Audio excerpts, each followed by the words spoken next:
Bismillahirrahmanirrahim. Assalamualaikum warahmatullahi wabarakatuh.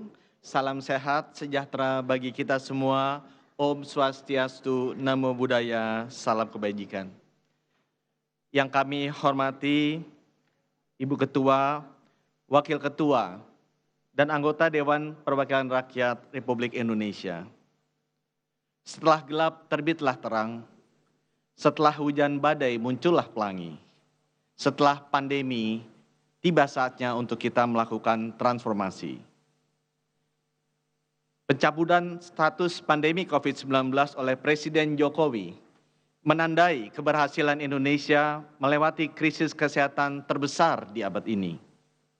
Masih lekat di ingatan kita, 3 tahun yang lalu ketika pandemi COVID-19 datang seperti badai yang tidak terduga, menguji ketangguhan sistem kesehatan kita.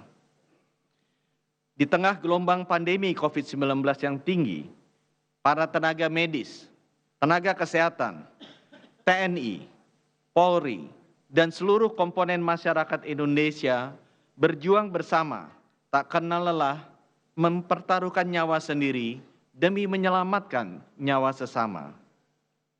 Keterbatasan tenaga, alat kesehatan, maupun obat-obatan tidak menghentikan semangat dan dedikasi mereka bagi masyarakat kita. Salam hormat dan setinggi-tingginya bagi para pejuang kesehatan dari hati saya yang paling dalam. Pandemi COVID-19 membuka mata kita akan banyaknya perbaikan yang harus dikerjakan dalam bidang kesehatan. Dan itulah sebabnya kenapa transformasi kesehatan amat diperlukan. 300.000 rakyat kita setiap tahun wafat karena stroke. Lebih dari 6.000 bayi wafat karena kelainan jantung bawaan yang tidak bisa dioperasi. 5 juta balita hidup dalam kondisi stunting. Rakyat kita membutuhkan akses dan kualitas layanan kesehatannya lebih baik. Ibu Ketua, Wakil Ketua, dan anggota DPR yang kami hormati. Sesudah badai pandemi, inilah saatnya kita bersama memperbaiki dan membangun kembali sistem kesehatan Indonesia menjadi lebih tangguh dari sebelumnya untuk generasi anak-anak kita dan generasi cucu-cucu kita. Menuju Indonesia Emas 2045, bangsa Indonesia perlu bekerja keras, sangat keras. Karena masa keemasan itu tidak akan bisa dicapai tanpa manusia Indonesia yang sehat. Setiap orang berhak memperoleh pelayanan kesehatan dan negara bertanggung jawab atas penyediaan fasilitas layanan kesehatan yang layak. Itulah amanat Undang-Undang Dasar 1945 bagi kita semua. Berdasarkan amanat itulah kami berterima kasih DPR menginisiasi rancangan undang-undang tentang kesehatan. Pemerintah mendukung penuh RUU Kesehatan ini untuk perubahan yang lebih baik. Yang pertama, dari fokus mengobati menjadi mencegah.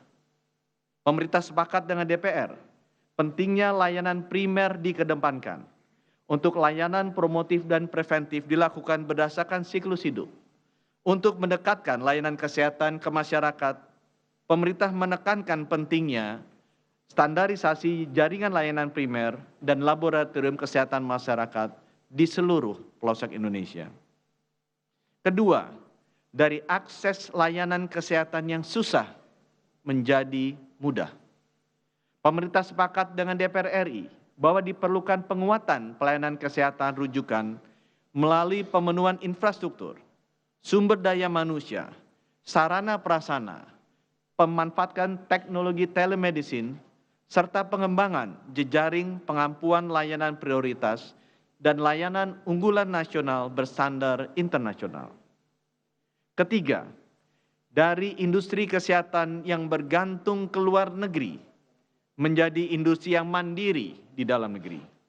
Pemerintah sepakat dengan DPR RI bahwa diperlukan penguatan ketahanan kefarmasian dan alat kesehatan melalui penguatan rantai pasok dari hulu hingga hilir, prioritisasi penggunaan bahan baku dan produk dalam negeri, dan pemberian insentif kepada industri yang melakukan penelitian, pengembangan, dan produksi dalam negeri. Dari sistem kesehatan yang rentan di masa wabah menjadi tangguh menghadapi bencana. Pemerintah sepakat dengan DPR RI bahwa diperlukan penguatan kesiapsiagaan pra-bencana dan penanggulangan bencana secara terkoordinasi dengan menyiapkan tenaga kesehatan cadangan yang sewaktu-waktu diperlukan dapat dimobilisasi saat terjadi bencana. Keempat, dari pembiayaan yang tidak efisien menjadi transparan dan efektif.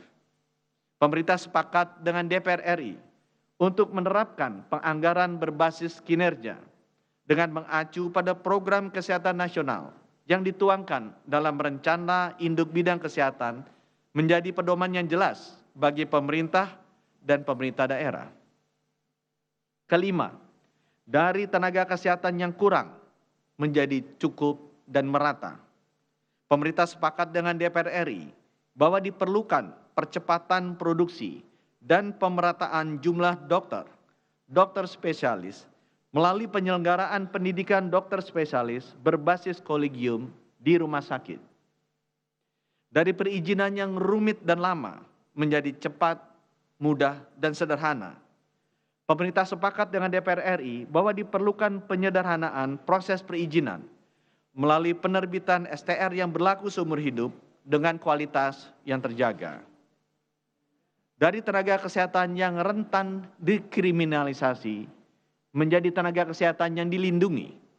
Pemerintah sepakat dengan DPR RI bahwa tenaga medis dan tenaga kesehatan memerlukan perlindungan hukum dalam melaksanakan tugasnya, baik dari tindak kekerasan, pelecehan, maupun perundungan dari sesama.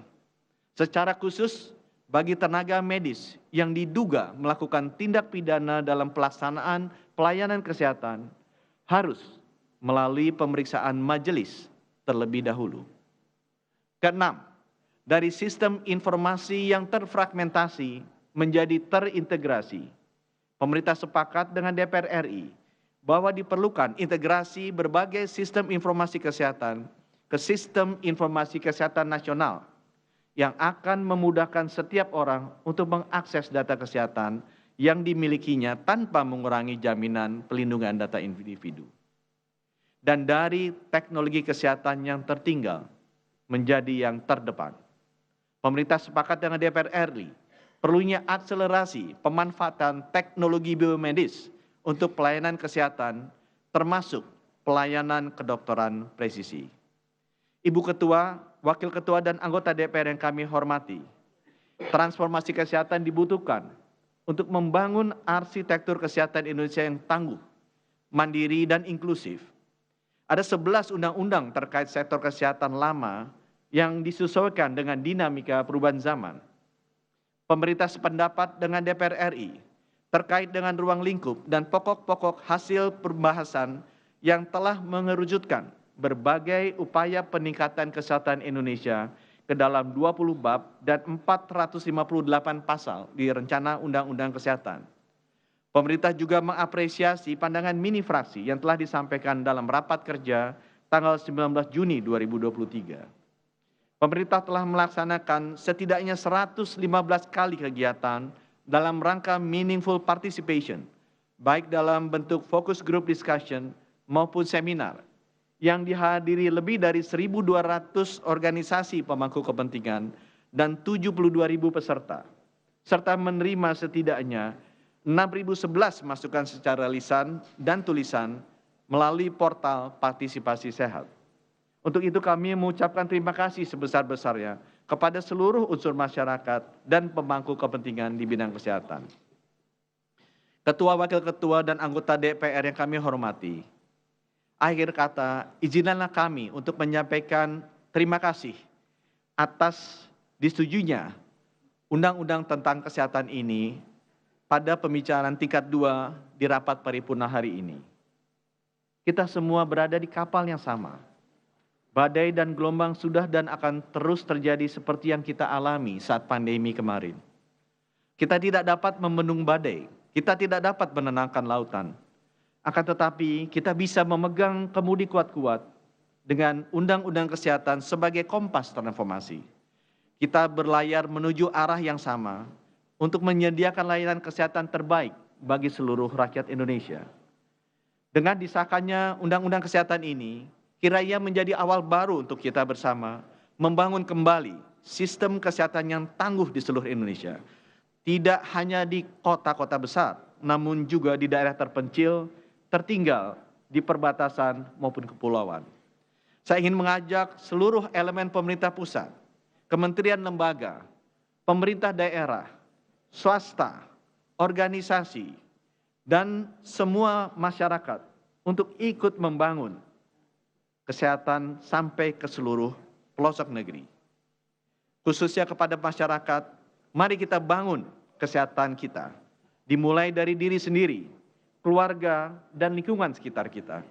Mari kita bangun tubuh dan jiwa yang sehat dan kuat demi Indonesia Emas 2045. Mari kita